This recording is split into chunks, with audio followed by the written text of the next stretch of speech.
Why aliens now ask if a human is having a bad day before negotiating. Part 1. First Contact Gone Wrong.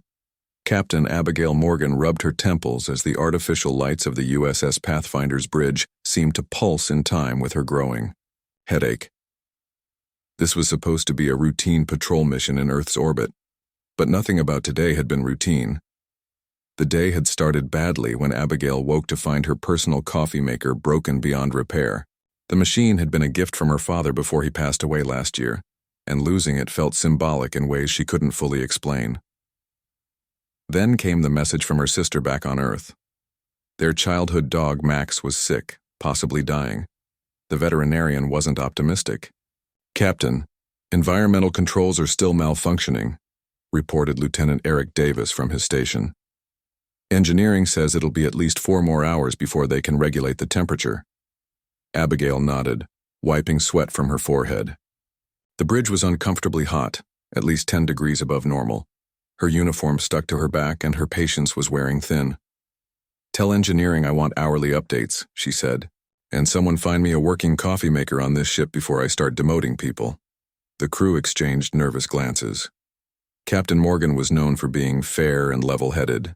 This irritable, short-tempered version of their captain was unfamiliar territory. "Captain," called out Communications Officer Lauren Rivera suddenly, "we're picking up an unidentified vessel that just appeared in Earth's orbit. No warp signature detected. They're hailing us." Abigail straightened in her chair, professionalism temporarily overriding her foul mood. On screen, the main view screen flickered to life, revealing a being with pale blue skin, large almond-shaped eyes, and what appeared to be gill-like structures on either side of a narrow neck. The alien wore an elaborate collar that seemed to shimmer with embedded technology. "Greetings, Earth vessel," the alien said, its voice translated into slightly mechanical-sounding English. "I am Ambassador Krill of the Zakarian Diplomatic Fleet. We request immediate negotiations regarding mining rights in your solar system's asteroid belt." Abigail blinked. No introduction. No explanation of where they came from or how they appeared without detection. Just straight to demands about mining rights. On any other day, she might have handled this with careful diplomacy. Today was not that day. "Ambassador Krill?" she said, not bothering to hide the edge in her voice. "On Earth, we customarily begin first contact with introductions and cultural exchange, not demands for resources." The alien tilted its head, large eyes blinking in what might have been surprise. "We have studied your communication protocols extensively. Our approach is efficient and direct, which our research indicates humans value in business matters." "Well, your research is incomplete," Abigail snapped. "And appearing in Earth space without warning could be considered an aggressive act. So perhaps we should back up several steps." The bridge crew tensed. This was not standard diplomatic procedure. Lieutenant Davis slowly moved his hand toward the weapons console, but Abigail subtly waved him off. Ambassador Krill conferred with another alien off-screen before turning back. "We apologize for any perceived aggression. Our translocation technology sometimes appears alarming to species who have not yet developed similar capabilities. We come in peace and merely wish to establish mutually beneficial trade relations." Abigail leaned forward in her chair. "Then perhaps you can explain exactly what you're offering in exchange for these mining rights you're so eager to discuss." What followed was 3 hours of the most aggressive negotiation session in early human-alien relations. The Zakarians, accustomed to long, methodical diplomatic exchanges, were completely unprepared for Captain Morgan's direct, no-nonsense approach, fueled by her terrible day. When Ambassador Krill suggested a standard 70-30 split of resources in the Zakarians' favor, Abigail actually laughed. "Ambassador, let me be clear. You appeared in our space without warning, demanding access to our resources. You'll get a 30-70 split in Earth's favor, or you can translocate right back to wherever you came from." The Zakarians appeared stunned. Their research had indicated humans were eager for advanced technology, and would likely accept unfavorable terms to gain access to it. This human was not following the expected behavioral patterns. "Such terms are unprecedented," Krill protested. "So, Is your approach to first contact? Abigail countered. Additionally, you'll provide detailed schematics of your translocation technology as a show of good faith. That is proprietary technology that we have never shared with any species. Another Zakarian in the background exclaimed. Abigail shrugged. Then I guess we're done here. She made a cutting motion with her hand, and Lieutenant Rivera moved to terminate the communication. Wait, Ambassador Krill called out. Perhaps we could offer limited schematics. Educational materials only, not complete designs. Complete enough for our scientists to understand the principles, Abigail insisted. We need assurances you won't be appearing unannounced in our space again. By hour 3, the temperature on the bridge had risen another 2 degrees. Abigail's headache was pounding. She still hadn't gotten any coffee, and her patience had completely evaporated. Ambassador, this is my final offer, she said, cutting off Krill's latest counterproposal. 40-60 split in Earth's favor, comprehensive, technological exchange program focusing on medical and environmental applications, and a formal recognition of Earth's sovereignty over the entire solar system. You get exclusive rights to the asteroid belt sectors we've outlined, with a 20-year term subject to renewal if both parties are satisfied. The Zakarians huddled together, clearly flustered by this turn of events. Their species prided themselves on their negotiation skills, honed over thousands of years of interstellar diplomacy, yet somehow this human captain was backing them into a corner. We accept these terms, Ambassador Krill finally said, looking somewhat dazed. We will prepare the formal agreement for signing. After the communication ended, the bridge was silent for a long moment. Did we just win? Lieutenant Davis asked in disbelief. I think we did more than win, Lauren said, reviewing the terms they'd secured. Captain, these are the most favorable first contact terms I've ever seen in any of our diplomatic simulations. Abigail stood up, her body aching from tension. Send the full recording and terms to Earth Central Command for review. I'll be in my quarters trying to find aspirin. As she left the bridge, she had no idea that across the galaxy, the recording of this negotiation would soon become required studying for every alien diplomat, with special attention paid to the previously unknown human condition they would come to call having a bad day, a phenomenon that would forever change interstellar relations. The next morning, with a working coffee maker installed in her quarters and news that her dog's condition had improved, Captain Morgan reviewed the final agreement with a clearer head. Only then did she realize just how much she had pushed the Zakarians. She wondered briefly if she should feel guilty, but a small smile formed instead. Sometimes having a bad day turned out to be exactly what humanity needed. Why aliens now ask if a human is having a bad day before negotiating. Part 2. The ripple effect. Lieutenant Gregory Powell adjusted his uniform collar nervously as he entered the meeting room at the Galactic Confederation headquarters. As Earth's newly appointed liaison officer, he had expected his job to involve complex diplomatic protocols and careful cultural navigation. What he hadn't expected was the strange behavior of every alien he encountered. Lieutenant Powell, before we begin, today's trade discussion, may I ask, are you experiencing optimal comfort levels? Is your day proceeding without negative emotional fluctuations? Asked the Vexillian representative, a tall being whose translucent body rippled with colors. Greg blinked in surprise. This was the third meeting today that had begun with similar questions. I'm fine, thank you. Shall we proceed with the agenda?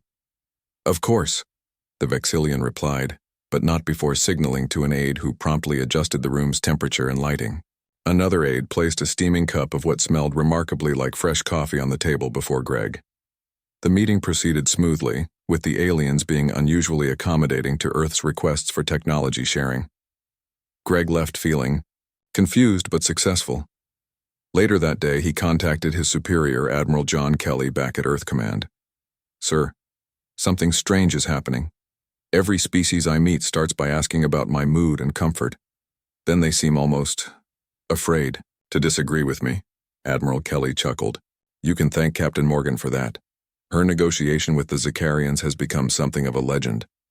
I'm sending you a classified file about what we're now calling the Morgan Incident. Read it, and you'll understand. Across the galaxy, in the Grand Council chamber of the Zicarian homeworld, Ambassador Krill stood before the assembled High Council, trying to explain the unprecedented terms he had agreed to with the humans. Esteemed counselors, I assure you the treaty is legitimate, Krill said, his gill flaps pulsing with stress.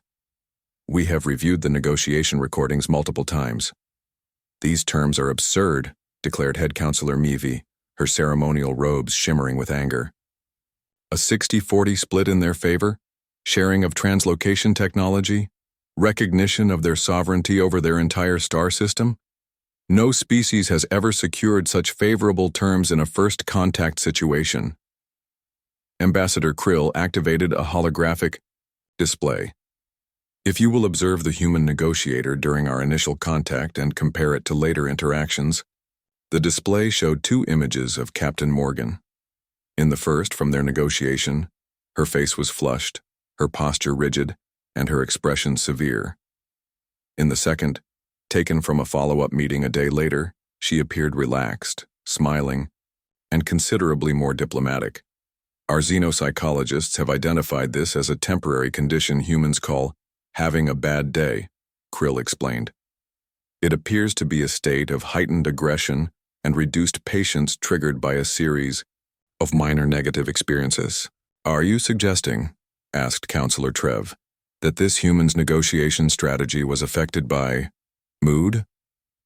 Not a strategy, corrected Krill. That's what makes it so remarkable. Captain Morgan was experiencing genuine emotional distress due to personal and environmental factors. Her body was producing stress hormones that altered her brain chemistry. When humans are in this state, they become significantly more aggressive in protecting their interests and less concerned with social niceties. The council chamber filled with murmurs of disbelief and concern. We have since learned, continued Krill, that this is a common human condition.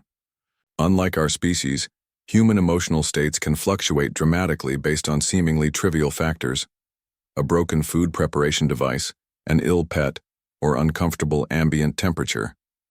Head Counselor Meavy's color changed to a deep blue of concern. Are you telling us that the most dangerous human negotiators are not their diplomats but their grumpy military captains? Precisely, Krill confirmed, and this represents a significant diplomatic challenge that all spacefaring species must address. Within weeks of this meeting, the Zicarians had called an emergency summit with representatives from 27 different species. The topic, how to handle humans and their unpredictable emotional states. The Vexillian delegate, a gelatinous being known for their logical approach to all matters, was particularly disturbed by the presentation. This defies all principles of optimal decision-making, they said, their body flashing patterns of mathematical equations. You are suggesting that humans become more effective negotiators when they are experiencing discomfort and negative emotions? The evidence supports this conclusion, replied Krill, showing more footage of human interactions. Our studies show that a human having a bad day achieves an average of 43% better terms in negotiations. But how do we defend against this? Asked the representative from the methane-breathing Havorians. We cannot predict when a human will be experiencing these emotional fluctuations. That, said Krill, is exactly why we have gathered you here. We must develop protocols to identify and respond to human emotional states before any negotiation begins. Back on Earth, Greg Powell finished reading the classified file on the Morgan incident with a mixture of amusement and awe. The final page contained Admiral Kelly's personal note. Don't tell Morgan, but we're considering making having a bad day part of our standard negotiation training. Greg laughed, then paused as realization dawned. That's why they're all being so nice to me, he muttered. They think I might snap and demand better terms. The next morning, Greg entered another meeting room at the Galactic Confederation.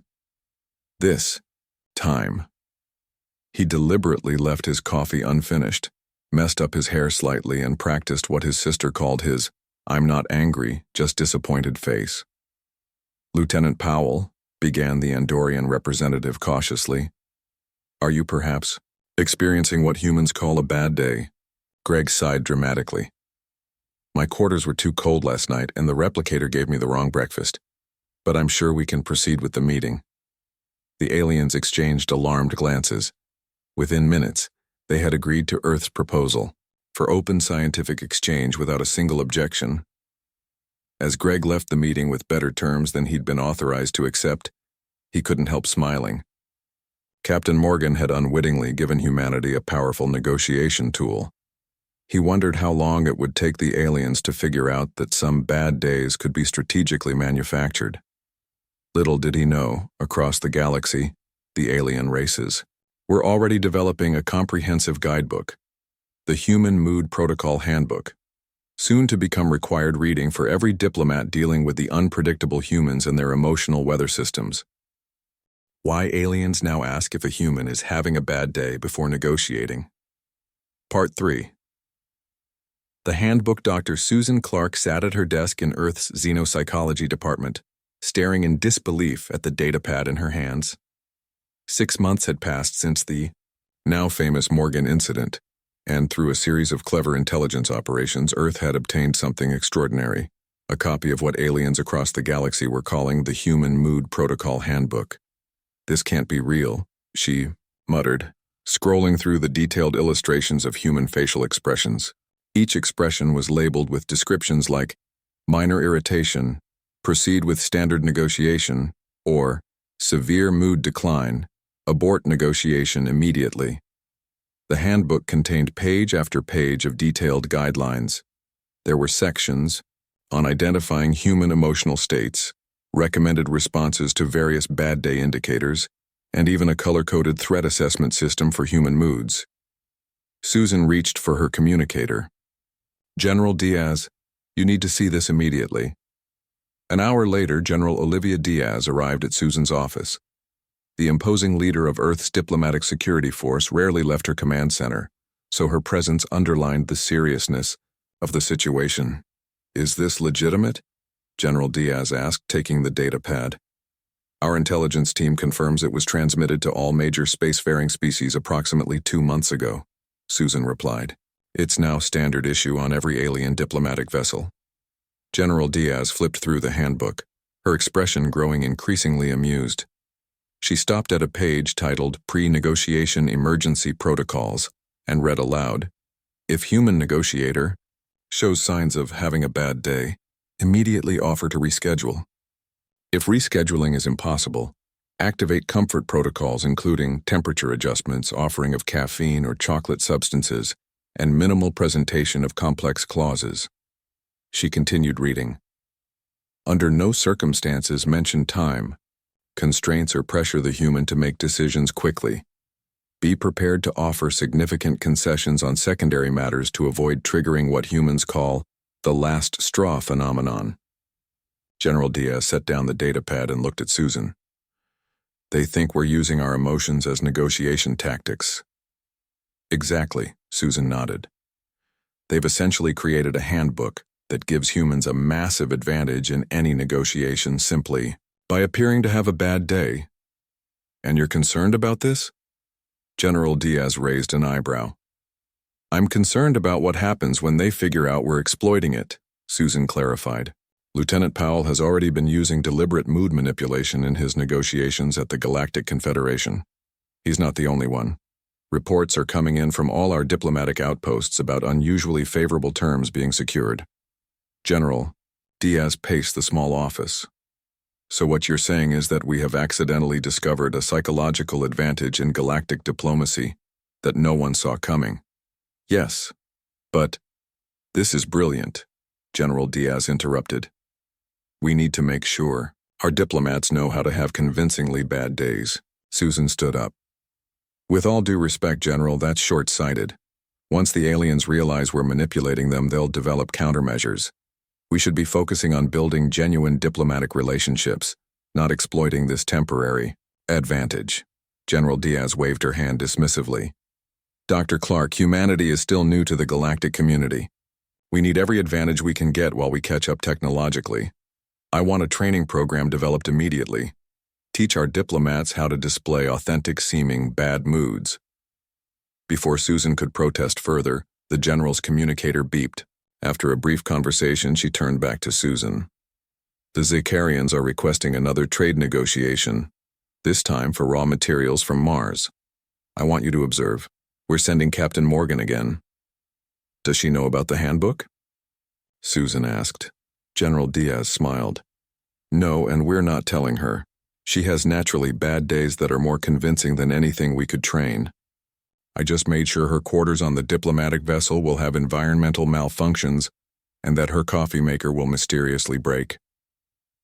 2 days later, Susan found herself in the observation room adjacent to the main negotiation chamber on the diplomatic space station. Through one-way glass, she watched as Captain Morgan entered, looking visibly irritated. The Zicarian delegation, led once again by Ambassador Krill, immediately fell into what Susan now recognized as their human comfort protocols. They adjusted. The room temperature offered drinks and spoke in soft, careful tones. Captain Morgan, began Ambassador Krill cautiously. Before we begin, I am required by protocol to ask, are you perhaps experiencing what humans refer to as a bad day? Captain Morgan looked surprised by the question. I'm fine, she said curtly, though her body language clearly indicated otherwise. The Zicarians exchanged worried glances. One of them discreetly consulted what Susan recognized as the handbook. Perhaps we should reschedule for tomorrow, suggested Ambassador Krill. There's nothing wrong with today, Captain Morgan insisted, growing more irritated. Let's just get this done. Susan watched in fascination as the Zicarians became increasingly accommodating. By the end of the 2-hour session, Earth had secured mining rights on Mars with minimal Zicarian oversight, favorable profit-sharing terms, and a technology exchange program that Earth's Science Division had been hoping for, but never expected to get. As the aliens filed out, looking somewhat shell-shocked, Susan noticed Captain Morgan smiling slightly as she gathered her data pads. Back in the corridor, Susan approached the captain. Impressive negotiation, Captain Morgan. Thanks, Morgan replied. Though I'm not sure why they were being so strange. They kept asking if I was comfortable and offering me snacks. Susan hesitated, then decided Captain Morgan deserved to know.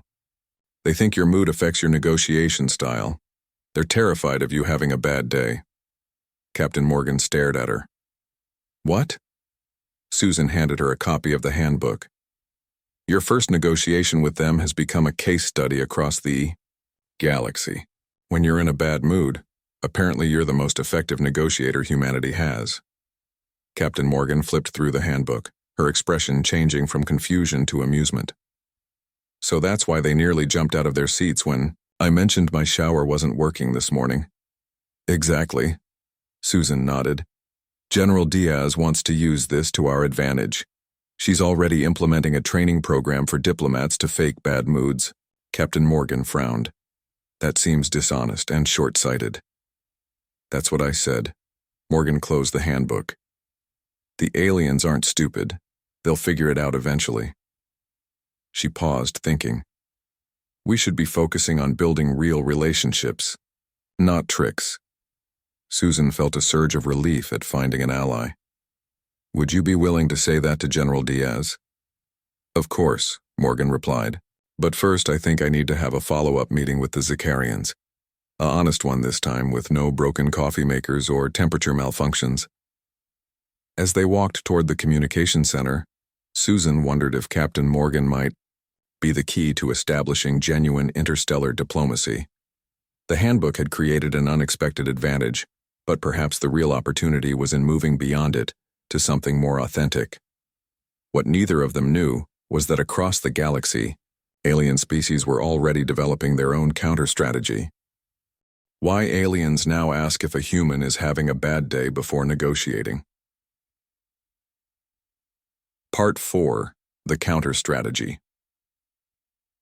Senior Ambassador Zorl of the Andromeda Alliance stood before the Galactic Security Council, his 4 arms moving in the formal patterns of urgent address.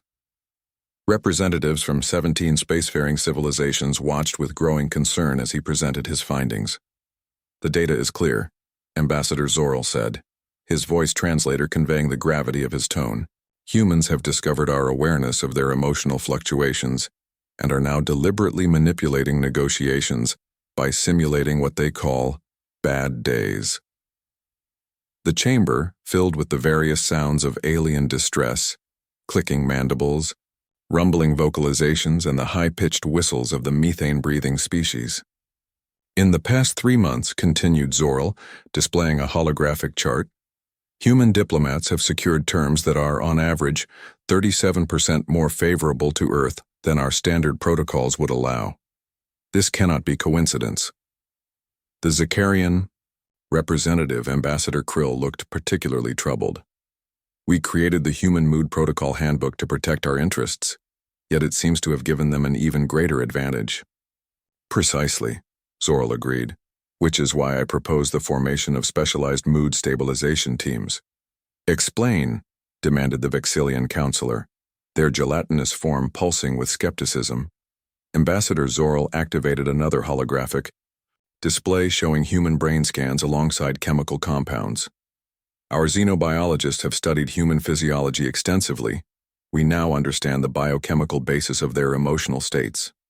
Humans experience negative moods when certain needs are not met: physical comfort, adequate nutrition, proper rest, and even social harmony. He gestured to a team of aliens standing at the chamber's entrance. These specialists have been trained to identify and address human comfort needs before any negotiation begins. By ensuring optimal conditions for human negotiators, we neutralize their bad day advantage. So instead of avoiding humans who appear upset, clarified Ambassador Krill, we ensure they never become upset in the first place. Exactly, Zorl confirmed. Mood stabilization teams will be deployed before any major negotiation with humans. Their mission: create an environment of such perfect comfort that no human could reasonably experience negative emotions. The Council voted unanimously to approve the initiative. Within weeks, mood stabilization teams were dispatched throughout the galaxy, ready to intercept human negotiators with unprecedented levels of hospitality.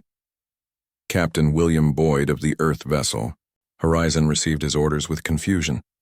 He and his crew were to conduct trade negotiations with the Andromeda Alliance regarding access to a newly discovered wormhole near Saturn.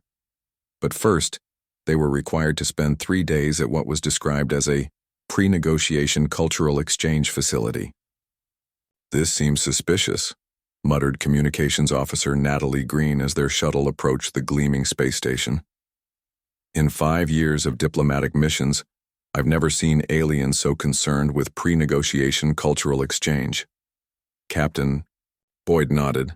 He was a veteran diplomat who had negotiated dozens of interstellar agreements. Stay alert. Remember your training about the mood protocol. They may be trying a new approach. When the shuttle docked, the human delegation was greeted by an assortment of aliens led by a tall, four-armed being who introduced himself as Facilitator Mirren. Welcome, honored humans, Mirren said, with a deep bow. We have prepared accommodations. According to optimal human comfort parameters, please follow me. The humans exchanged knowing glances as they were led through corridors that seemed specifically designed to please human aesthetic sensibilities. The lighting was perfect, not too bright or dim. The temperature was precisely 72 degrees Fahrenheit. Even the air had a faint scent of what seemed to be fresh-baked bread and pine trees, scents that Earth studies had identified as universally comforting to humans. Their personal quarters were even more suspicious in their perfection. Captain Boyd's room featured a bed with exactly the right firmness, a bookshelf containing actual paper books by his favorite authors, and a coffee maker that produced the best coffee he'd ever tasted. They're buttering us up for something, Natalie said during the team's private meeting that evening. I've never seen aliens so concerned with whether our pillows are fluffed correctly. It's obvious what they're doing, replied Boyd. They're counteracting the bad day advantage, making it impossible for us to be in a bad mood during negotiations. Should we try to fake it anyway? Asked Lieutenant Peter Harris, the youngest member of the delegation. Captain Boyd shook his head. They'd see through that. They've clearly studied human physiology enough to know when we're genuinely uncomfortable versus pretending. He paced the room, thinking. No, we need a different approach. If they're eliminating our emotional advantage, we'll have to rely on actual diplomatic skill. The next 3 days were filled with what the aliens called harmony-building activities, but which the humans recognized as sophisticated mood enhancement techniques. They were treated to gourmet meals prepared according to human taste preferences, entertainment calibrated to produce positive emotions, and even massage therapy by robotic systems designed for human physiology. By the time the actual negotiations began, Captain Boyd had to admit he felt remarkably well-rested and positive. As he entered the negotiation chamber, he noticed subtle environmental features clearly designed to maintain this mood: gentle lighting, comfortable seating, and a table preset with water, coffee, and small snacks. Facilitator Mirren, now acting as the lead negotiator for the Andromeda Alliance, began with the now standard question. Captain Boyd, before we begin, I am required by protocol to ask, are you experiencing what humans refer to as a bad day? Boyd smiled. Actually, I'm having a wonderful day. Your hospitality has been exceptional. The aliens seemed pleased but also watchful, clearly monitoring for any signs of mood change. Throughout the session, attendants quietly maintained the perfect environment, adjusting temperature, offering refreshments, and even providing brief breaks timed to human attention spans. The negotiation proceeded smoothly, but not in Earth's favor. Without the leverage of human irritability, the Andromeda Alliance held firmly to their terms. By the end of the day, the best Boyd could secure was a standard, equitable agreement, fair, but lacking the advantageous terms Earth had grown accustomed to in recent months. When the human delegation returned to Earth, Admiral Kelly was not pleased with the outcome. Standard terms? That's all you got? Sir, they've developed countermeasures, Boyd explained. They're neutralizing our bad moods with perfect hospitality. Admiral Kelly frowned. This is concerning. If word of this spreads— It already has, interrupted Dr. Susan Clark, who had been quietly listening. I've received reports of similar hospitality delegations meeting with human negotiators across 3 sectors. She pulled up a galactic map showing the spread of the counter-strategy. Our emotional advantage is disappearing.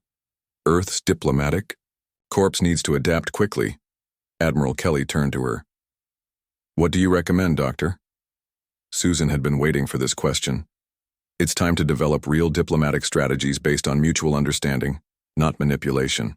Captain Morgan and I have been working on a proposal. As she outlined their plan for a new approach to interstellar diplomacy, Susan couldn't help but wonder, would humanity embrace genuine relationship building, or would they search for yet another psychological advantage to exploit? Across the galaxy, the chess game of diplomatic strategy continued to evolve. Why aliens now ask if a human is having a bad day before negotiating. Part 5. The New Equilibrium.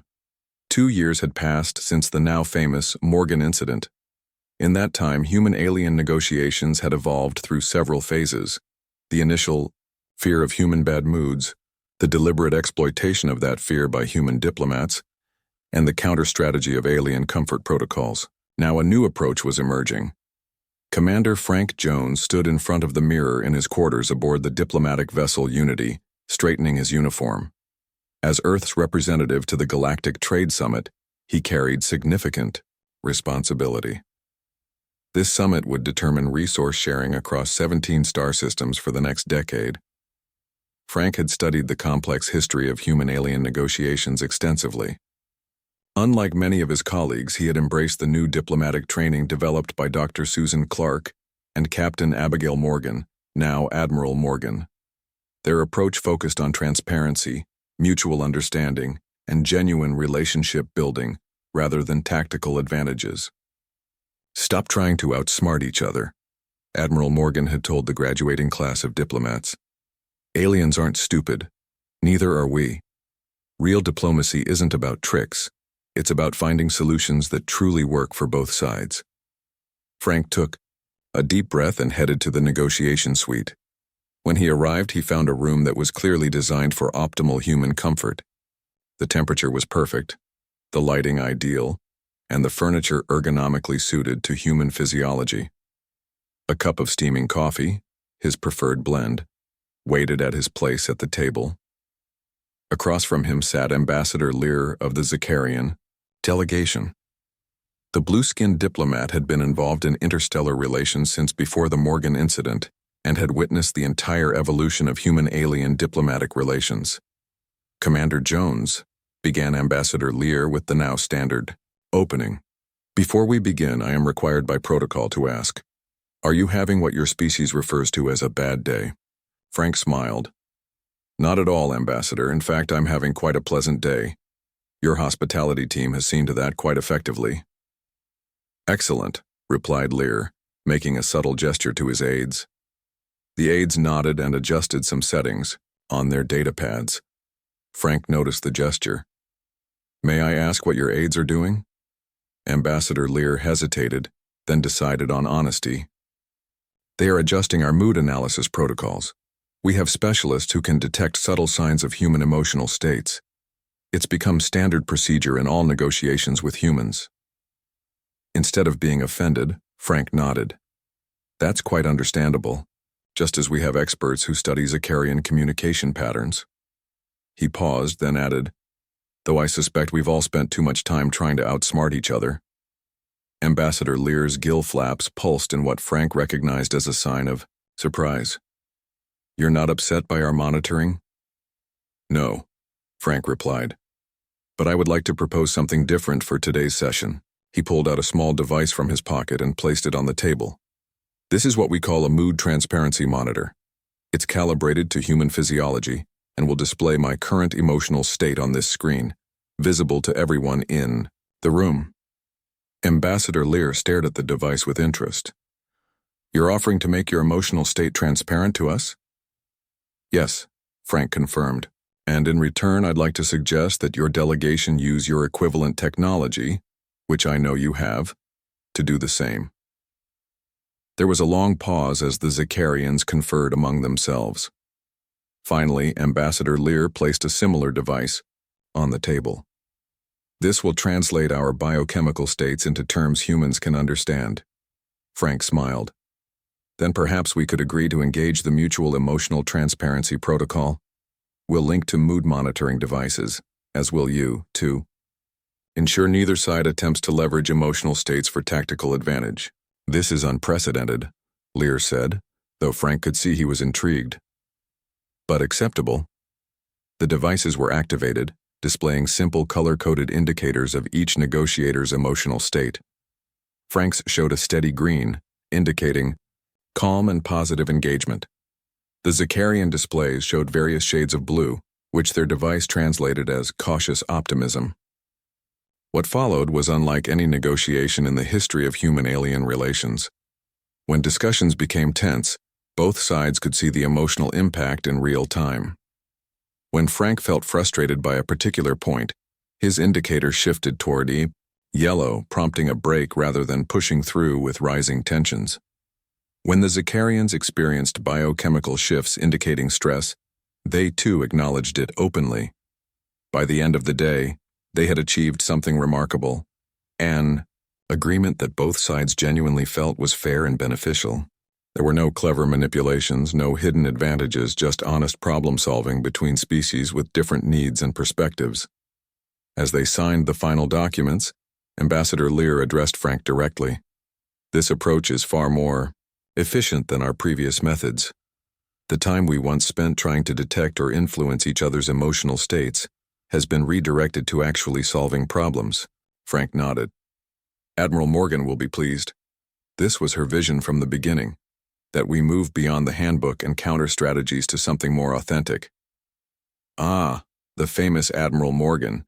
Lear's gill flaps pulsed with what Frank now recognized as amusement. "Did she ever learn that her bad day changed interstellar diplomacy forever?" "She knows," Frank smiled, "though she still insists it wasn't a strategy, just a broken coffee maker in a hot room." When Frank returned to Earth, he presented the new Mutual Emotional Transparency Protocol to the Diplomatic Corps. Dr. Susan Clark was particularly pleased with the results. "This is exactly what we hoped for," she told him after reviewing the agreement. "Not just good terms, but a sustainable approach to diplomacy." Admiral Kelly, who had once championed exploiting the bad mood advantage, had to admit the new approach showed promise. "But we'll keep the handbook training in place," he insisted, "just in case." Frank disagreed but kept his thoughts to himself. The future of interstellar relations would not be built on tricks and counter-tricks, but on understanding and transparency. The galaxy was too big and the potential for both conflict and cooperation too vast for anything less. In diplomatic academies across Earth, cadets now studied what became known as the Morgan Doctrine. Your bad day is only an advantage until they expect it. True negotiation strength comes not from hiding your emotions, but from understanding how they influence your decisions, and everyone else's too. Meanwhile, somewhere in deep space, Admiral Abigail Morgan still had no idea that her particularly grumpy Tuesday 3 years ago had fundamentally changed the course of interstellar diplomacy forever. She simply knew that aliens always asked if she was having a bad day before they would negotiate anything with her. And that made her smile every time.